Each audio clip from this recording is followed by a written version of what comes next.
आणि यानंतरची एक मोठी बातमी, आरक्षणाच्या मुद्द्यावर ओबीसी समाजानं एल्गार पुकारलाय। आज नागपुरामध्ये सकल ओबीसी समाजाचा महामोर्चा आहे। नागपूरच्या यशवंत स्टेडियम बाहेरून या मोर्चाला सुरुवात होईल। आरक्षणाबाबतचा 2 सप्टेंबरचा GR रद्द करावा अशी मागणी सकल ओबीसी समाजानं केली आहे।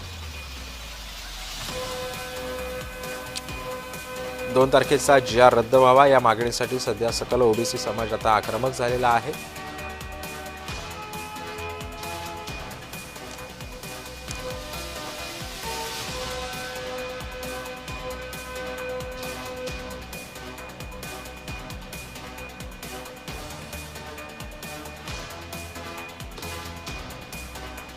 आपण पाहतोय यशवंत स्टेडियम बाहेरून या मोर्चाला सुरुवात होणार आहे। 2 तारखेचा GR रद्द करावा या मागणीसाठी सध्या ओबीसी बांधव आक्रमक झाले। दरम्यान ओबीसींच्या आंदोलनाबाबत लक्ष्मण हाके यांच्याशी चर्चा केली आमचे प्रतिनिधी तेजस मोहतुरे यांनी।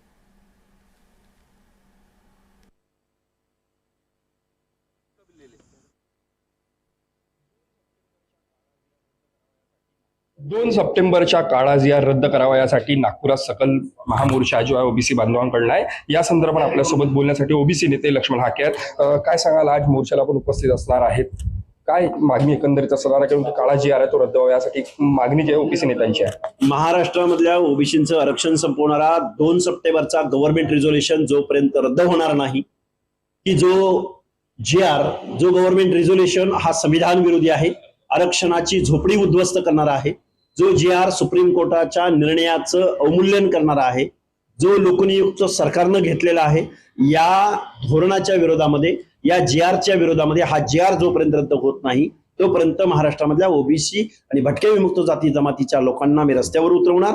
आणि इथल्या राज्यकर्त्यांना जर मतपेटीची भाषा समजत असेल तर इथून पुढच्या कालावधीमध्ये आम्ही शेवटी जनतेच्या दरबारात जाणार, रस्त्यावर उतरणार। न्यायव्यवस्था आमच्या बाजूने बोलायला तयार नाही, आमदार खासदार आमच्या बाजूने बोलायला तयार नाही, मंत्रिमंडळातले सदस्य आमच्या बाजूने बोलायला तयार नाहीत, नेतेगण आमच्या बाजूने बोलायला तयार नाहीत। अरे आम्ही या महाराष्ट्रामध्ये राहतो की नाही?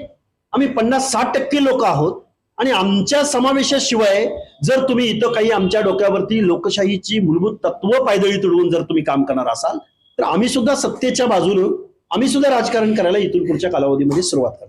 आपण जर बघितलं असेल तर ओबीसी आरक्षणाला कुठेच धक्का लागणार नाही, न्याय प्रविष्ट असं विखे पाटलांनी म्हटलं आणि मनोज जरांगेची त्यांनी तासभर भेट घेतली, चर्चा झाली। कसं बघताय? हे विखे पाटलाच्या डोक्यावर परिणाम झालाय।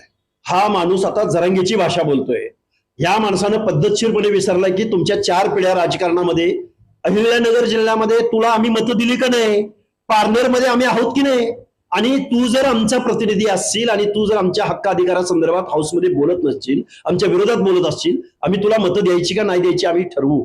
आणि विखे नावाचा माणूस बिनबुडाचा लोटा आहे।